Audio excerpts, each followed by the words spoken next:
Capítulo 11. A Igreja Católica se prepara para o futuro. É dever de cada Estado, independentemente de sua natureza religiosa ou ideológica, defender-se quando ameaçado por inimigos internos ou externos. O governo central da Iugoslávia, avisado das atividades do arcebispo Stepinac, passadas e presentes, não poderia continuar a observá-las indefinidamente com indiferença. Mais cedo ou mais tarde ele teria de agir para dar-lhes um fim. Se o governo tivesse de tratar com um simples líder político ou militar, a solução teria sido mais fácil. Mas aqui o caso se complicava pelo fato de que esse líder político era também o chefe da hierarquia da Igreja Católica. Sua prisão poderia acarretar complexas repercussões religiosas em Roma e, desse modo, praticamente em todo o mundo ocidental. O governo iugoslavo resolveu solucionar o problema taticamente, removendo o Stepinac sem causar problema no seio religioso. Para esse fim, aproximou-se de Pio XII exigindo a retirada do arcebispo de Zagreb. O Vaticano, fiel à sua reputação de mestre em movimentos sibilinos, em outubro de 1945, encorajou um americano na Iugoslávia, o bispo J. C. Harley, da Flórida, agindo naquele tempo como núncio apostólico na Iugoslávia, de investigar o caso e registrar tudo diretamente ao Papa. O bispo Harley fez extensos inquéritos e escreveu um memorando compreensivo, o qual foi rapidamente enviado a Pio XII. O Papa o leu, refletiu sobre o mesmo e então decidiu proceder conforme havia planejado com respeito a Stepinac. As descobertas de Harley foram prontamente arquivadas e delas nunca mais se ouviu falar. O governo iugoslavo esperou. Como o próprio chefe do governo testificou, esperou 4 meses sem receber resposta alguma, nas palavras do Marechal Tito, quando o representante do Papa ao nosso governo, Bispo Harley, me fez sua primeira visita, levantei a questão Stepinac.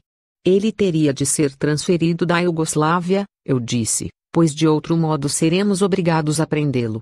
Esperamos 4 meses sem receber resposta alguma. Tito, Zagreb, 31 de outubro de 1946. O Vaticano ficou calado porque o Papa estava planejando sua própria guerra, na qual o arcebispo Stepinac iria representar um papel importante. Era o começo de uma guerra fria psicológica papal. Nesta guerra a religião seria usada como principal instrumento dirigido no sentido de acirrar o ódio emocional para fins políticos. Stepinac tinha de ser sacrificado às exigências da diplomacia católica mundial. Tendo embarcado nesta meta, o Vaticano contatou primeiro, não o governo iugoslavo que aguardava, mas o arcebispo Stepinac, a quem ordenou continuar. Isto foi confirmado mais tarde pelo próprio Stepinac, quando durante uma entrevista com C.L. Salzberger, do New York Times, tendo sido informado que Tito pretendia libertá-lo ou transferi-lo para um mosteiro, Stepinac replicou que quer eu renuncie ou não ao meu ofício, quer eu vá para um mosteiro ou permaneça aqui, na prisão, isso só depende do Santo Padre. Essas coisas não dependem do Marechal Tito. Elas só dependem do Santo Padre, o Papa, e de ninguém mais. Ver também Universe, 17 de novembro de 1950. Esta política subsequentemente levou ao rompimento das relações diplomáticas entre a Iugoslávia e o Vaticano, 18 de dezembro de 1952, antes e depois de Stepinac ter sido elevado a cardeal, janeiro de 1953, e a projetada visita do Marechal Tito à Grã-Bretanha, em 1953. Numa tentativa de embaraçar o governo britânico e as Nações Unidas, a hierarquia britânica atacou o Marechal como perseguidor dos católicos. Ao mesmo tempo foi feito um esforço para limpar a reputação de Stepinac. Artigos com esses objetivos apareceram no tablete e foram reimpressos em forma de panfletos pelo Espada do Espírito. Tais esforços teriam sido cômicos, se o público britânico não estivesse pronto a acreditar nestes, quando a Comissão dos Crimes de Guerra, a qual, entre mentes, colhia documentação sobre criminosos de guerra, conseguiu evidência referente ao líder da hierarquia católica e apresentou ao governo iugoslavo. Este, após vãs tentativas com o Vaticano, decidiu agir. No dia 18 de setembro de 1946, o arcebispo Stepinac foi preso. O máximo cuidado foi tomado para que o julgamento fosse transparente, pelo fato de que isso levantaria todo tipo de complicações religiosas e políticas dentro e fora da Iugoslávia. Embora somente cerca de 1/3 da população iugoslava fosse católica, o governo providenciou para que todos os oficiais do julgamento fossem católicos croatas. A imprensa mundial foi convidada para assistir, o que ela fez. No dia 11 de outubro de 1946, após 10 dias de audiência, a corte composta de católicos sentenciou o arcebispo Stepinac a 16 anos de prisão. O Vaticano soltou um grito de horror, instantaneamente ampliado milhares de vezes pelas hierarquias católicas, agências católicas e imprensa católica por todo o mundo. Pio XII ordenou a excomunhão de todos os que tomaram parte no julgamento, do próprio Tito para baixo até o último oficial ligado de qualquer maneira com a condenação de Stepinac. Todos receberam a solene garantia católica de condenação eterna no genuíno lago do fogo e enxofre inextinguível do inferno católico. A coisa foi tornada ainda mais aterrorizante através de um pensamento seguinte do Papa, que prometia a atenção pessoal do próprio Lúcifer sobre todos aqueles excomungados. O príncipe dos demônios iria torturar todos aqueles perseguidores anticristãos do arcebispo, durante eras sem fim. Se a autoridade papal havia decretado assim, amém. Se essa autoridade fosse exercida apenas no inferno, teria amedrontado menos cristãos do que geralmente se crê. Os candidatos ao inferno precisam antes emigrar para o outro mundo e em hipótese alguma tem sido autenticado que alguém morresse por causa dos efeitos escorchantes dos projéteis espirituais do Papa. Mas com os milhões que ainda estão vivos, contudo, esta mesma autoridade não é problemática nem fictícia. Ela é real, amplamente espalhada e muito perigosa. Ela pode sacar, à vontade, vastas fontes de poder, para ajudar os amigos ou para destruir os inimigos. Além disso, ela pode engendrar as mais negras correntes de emocionalismo religioso e político, a fim de controlar e usar as massas enganadas de católicos e não católicos, do mesmo modo, a fim de apoiar seus próprios interesses. O caso de Stepinac demonstra mais uma vez essa verdade, de um modo chocante. O Papa colocou em ação a vasta máquina de propaganda católica, a qual em tempo algum havia inundado o mundo com distorções tão montanhosas e com tão óbvia desonestidade, ao ponto de envergonhar os mais enganadores de todos os demônios do inferno. Repentinamente, Stepinac, o líder autoritário, o engendrador de complôs políticos, o promotor de conversões forçadas, o tolerante investigador de massacres Ustaches, aparecia como o defensor da legítima democracia, o arcebispo mais santo, o campeão da liberdade religiosa, o perseguido mártir da Igreja. Milhões de pessoas aceitaram a versão católica. O resultado foi que depressa grandes segmentos do mundo ocidental, que até o momento nem mesmo tinham dado a mínima importância a tudo aquilo, começaram a louvar Stepinac como a grande vítima do barbarismo anticristão. A imprensa logo agiu do mesmo modo, exaltando Stepinac como o campeão da luta cristã contra os poderes das trevas. Líderes políticos e religiosos se uniram em coro. Escritórios estrangeiros, chefes de Estado e, até mesmo todos os governos das nações católicas, e não católicas, enviaram protestos oficiais contra tamanho exemplo de perseguição religiosa.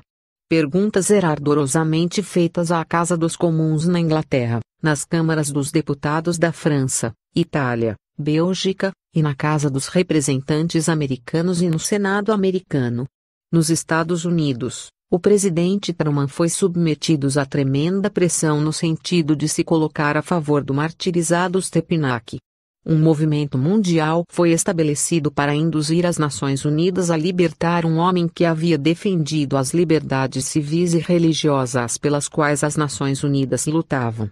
A distorção emocional coletiva engendrada pelas mentes do Vaticano logo começaram a produzir sua colheita venenosa, não apenas no âmbito religioso, mas onde ela era potencialmente 1000 vezes mais perigosa, isto é, no campo político.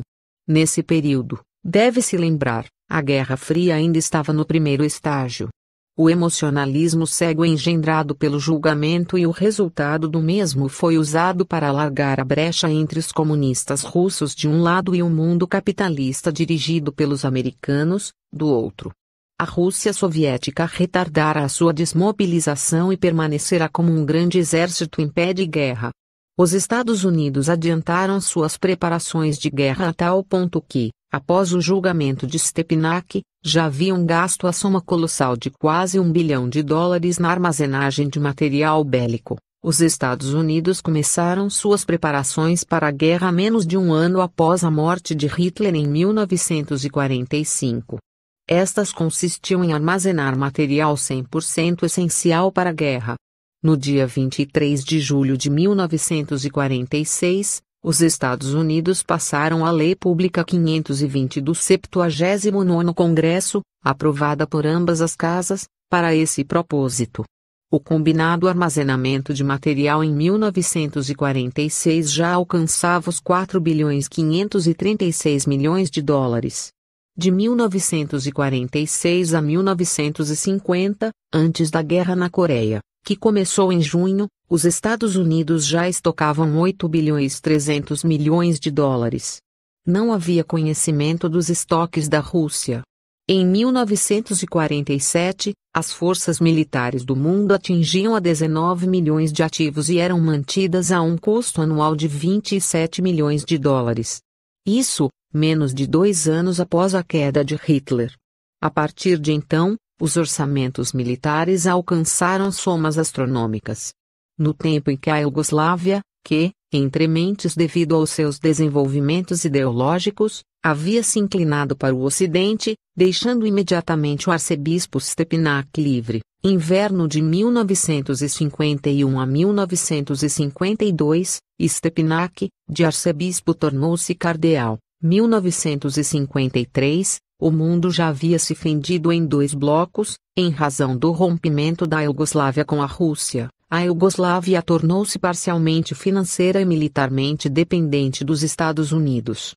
Empréstimos americanos foram pedidos e recebidos. O próprio Tito reconheceu que a Iugoslávia tinha recebido milhões de dólares de ajuda do Ocidente. Marechal Tito, Belgrado, 16 de março de 1952.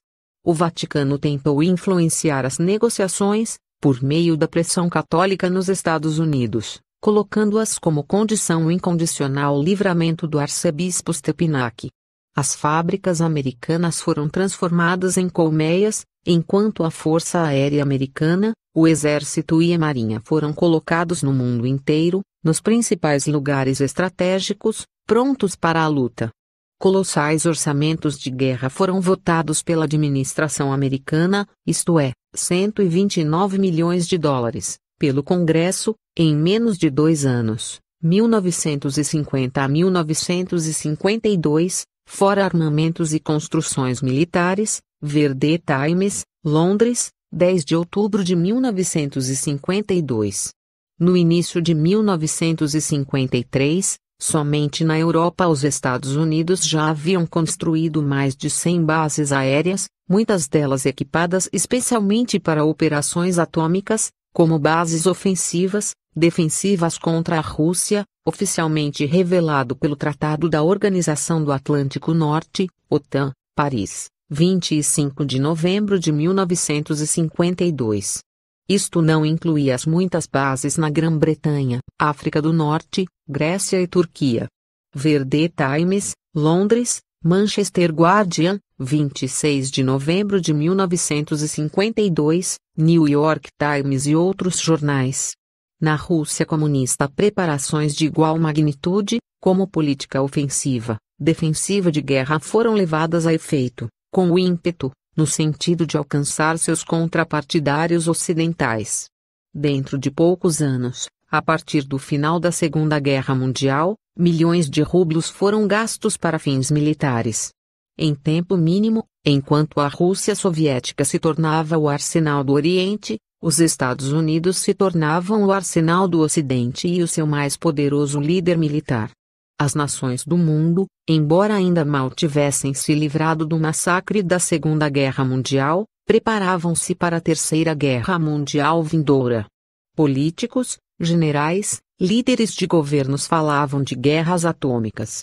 Os exércitos se reuniam novamente, prontos para marchar. Um sangrento treinamento para outro genocídio global, imitando a Guerra Civil Espanhola de 1939, onde os exércitos americanos ideologicamente hostis treinaram um pequeno conflito, a fim de ficarem preparados para um maior, foi ensaiado na Coreia, no verão de 1950. Uma gigantesca corrida armamentista minou a economia de nações inteiras, interpretando, desse modo, a guerra entre os dois poderosos blocos oriental e ocidental, não apenas provável, como inevitável. Enquanto os poderes militares cada vez mais crescentes exigiam sempre mais apropriações colossais, do Monte Vaticano vinham os mais hipócritas slogans pela paz, mesclados de veladas ameaças, invocações da religião e sentimentos de condenações contra os inimigos ateus do cristianismo. Em cínica traição às massas de crentes honestos e humildes, o Vaticano estava se esforçando fervorosamente nos campos políticos e diplomáticos para ampliar os seus propósitos. Então um dia, além de tudo isso, vozes foram ouvidas, as vozes oficiais dos bandos reorganizados da Ustashi, conclamando seus membros a não se dispersarem, pois a hora em que ela, a Croácia Católica Ustashi, lutaria lado a lado com os defensores da civilização ocidental, estava se aproximando. Os gloriosos batalhões da Ustashi precisavam estar prontos. Mas, conquanto estivessem querendo lutar pela liberdade mundial, eles deveriam preparar-se para fazê-lo em nome da Croácia Católica, em unidades católicas e sob a bandeira croata. A nenhum Ustashi, portanto, era permitido juntar-se a qualquer exército estrangeiro. O apelo dos bandos terroristas ressuscitados, com o Quartel-General dos Estados Unidos, assim funcionava. Quartel-General da 5ª Assembleia das Forças Armadas Croatas, com jurisdição sobre todos os súditos dessas forças, homem ou mulher, residindo em todos os estados da Europa. Temos sabido que algumas pessoas, sem autorização, estão se esforçando para persuadir indivíduos a se alistarem em exércitos estrangeiros. Por ordem do Supremo Comando das Forças Armadas da Croácia, a todos os súditos residentes em qualquer estado europeu, seja notificado de que pessoa alguma como indivíduo está autorizada para essa atividade, nem é permitido alistar-se em exército estrangeiro, em qualquer função, sem permissão especial. O Supremo Comando das Forças Armadas da Croácia convocará as suas forças para a luta contra o bolchevismo, quando chegar a hora, para lutar lado a lado contra todas as nações anticomunistas sob a nossa própria bandeira e dentro de nossos próprios exércitos croatas. Quartel-General, 5ª Assembleia.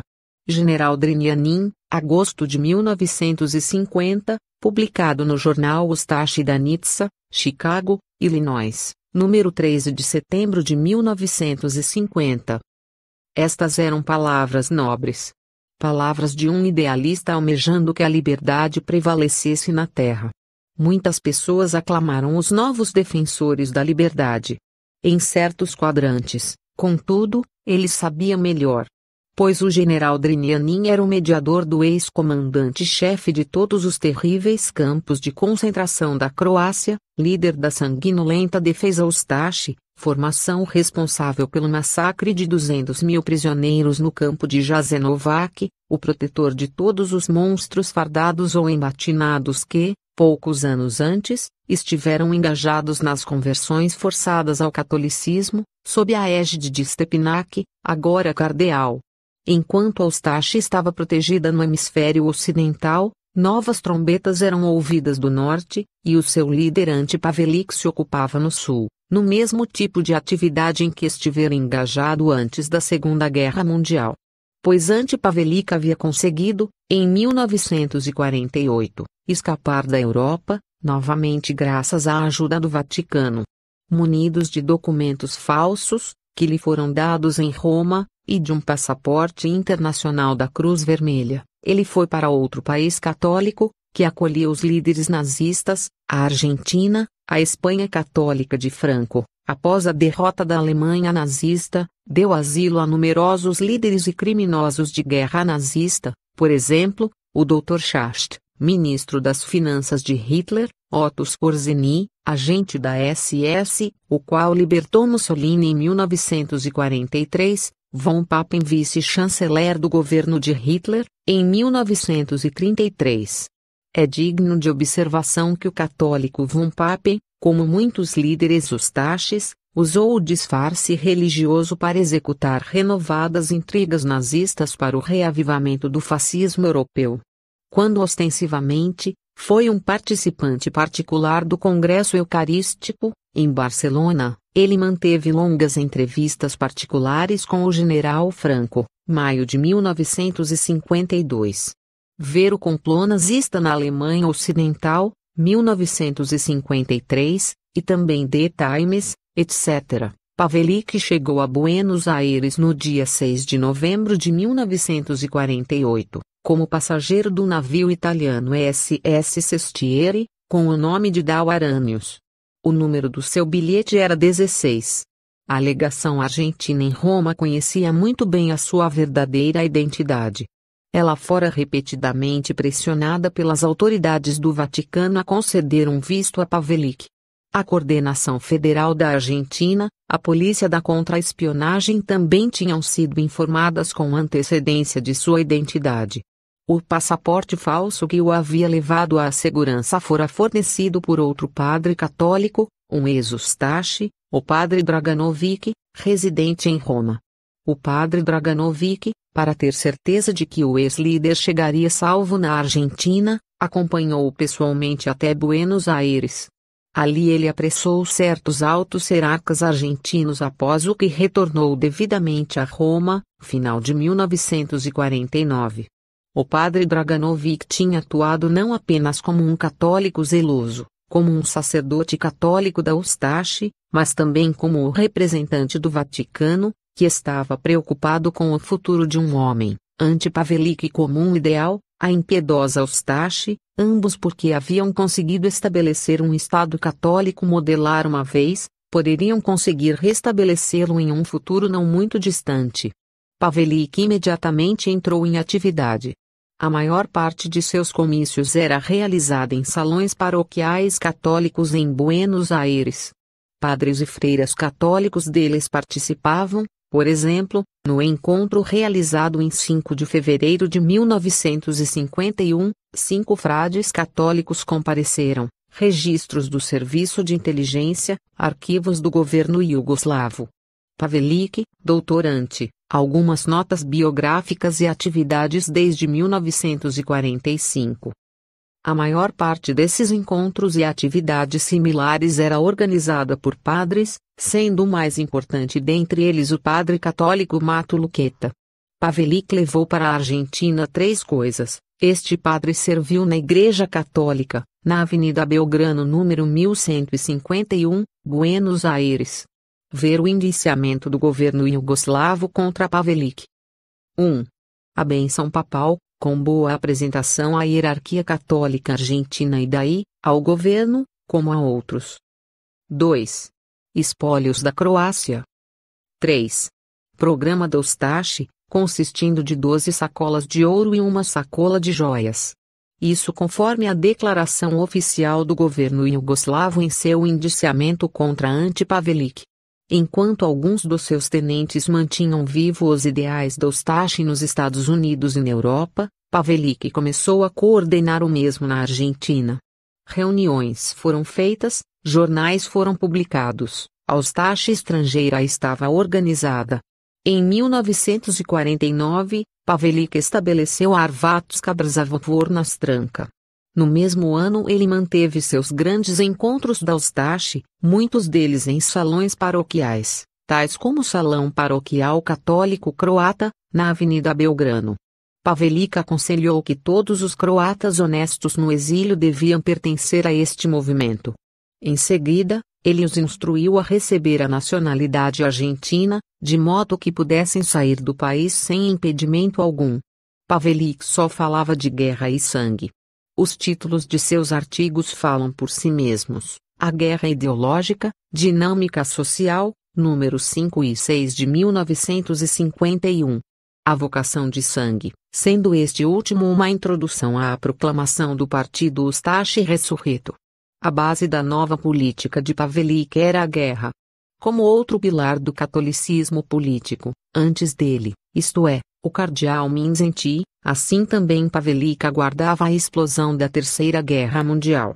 A guerra logo eclodirá, ele profetizava, em 13 de maio de 1949, e então virá a libertação da Croácia.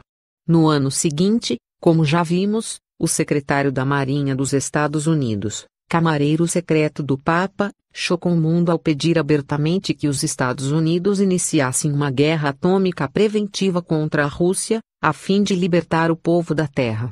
A plataforma republicana adotada em Chicago, julho de 1952, após exigir um fim da política negativa fútil e imoral de contenção, que abandona os incontáveis seres humanos ao despotismo do terrorismo ateu, ver Manchester Guardian, 22 de julho de 1952. Ela exigia uma política dirigida à promoção específica da sabotagem, aumento de movimentos de resistência, distúrbios industriais e, também, o estabelecimento de governos emigrados. O povo americano foi às urnas, 4 de novembro de 1952, e colocou no poder o Partido Republicano. Com poucas exceções inseguras, regozijaram-se, saudando a vitória republicana através do mundo católico. O próprio Papa, ao ouvir que o general Eisenhower havia sido eleito presidente, apressou-se em telegrafar-lhe com a sua divina bênção sobre Vossa Excelência e vossa administração, telegrama enviado pelo Papa Pio XII ao general Eisenhower, o qual o presidente reeleito respondeu: profundamente grato a Vossa Santidade pela vossa bênção e expressão de boa vontade. Ver Universe, 14 de novembro de 1952. Na Argentina, Pavelić pediu que todos os Ustaches saudassem o triunfo republicano. Os padres Ustaches deram ações de graças especiais nas Américas do Sul e do Norte, bem como na Europa. Te Deums foram cantados. A divina providência estava vindo novamente para o resgate. Ela havia levado ao poder um governo americano, que estava determinado a criar forças-tarefas políticas para libertar os países cativos. De fato, para estabelecer os governos emigrantes. Não era reorganizada Ustaše uma força-tarefa política? Não era a Croácia um país cativo? Ninguém podia negar que o novo governo Ustaše de Pavelić era um governo emergente. Pois, verdadeiramente, Pavelić havia estabelecido um novo governo Ustaše. O novo governo Ustaše havia sido oficialmente estabelecido por ele na Argentina, em 1951. O seu programa religioso e político não havia mudado sequer um tio daquele da antiga ditadura Ustaše. Com a administração republicana na Casa Branca, com o general Eisenhower determinado a manter uma forte política exterior como presidente, com uma ímpia Rússia se preparando cada vez mais com medidas ímpias, o mundo continuava a se mover depressa em direção à catástrofe. Grupos fanáticos se preparavam e aguardavam o dia da deflagração da Terceira Guerra Mundial, quando o estabelecimento do governo emigrante teria lugar entre eles, ou seja, o novo governo da Croácia, governado pela Ustaše e pela Igreja. Ante Pavelić na América do Sul, o general Dreniamin nos Estados Unidos, o padre Draganović em Roma, como centenas de padres e freiras, e leigos em toda parte, haviam começado mais uma vez, como antes da Segunda Guerra Mundial, a rezar e trabalhar pela Terceira Guerra Mundial, de modo que poderiam colaborar também para trazer liberdade, isto é, recuperar o seu reinado na terra, na recém-devastada Croácia. A tais profundezas podia o ideal de liberdade ser levado ao abismo.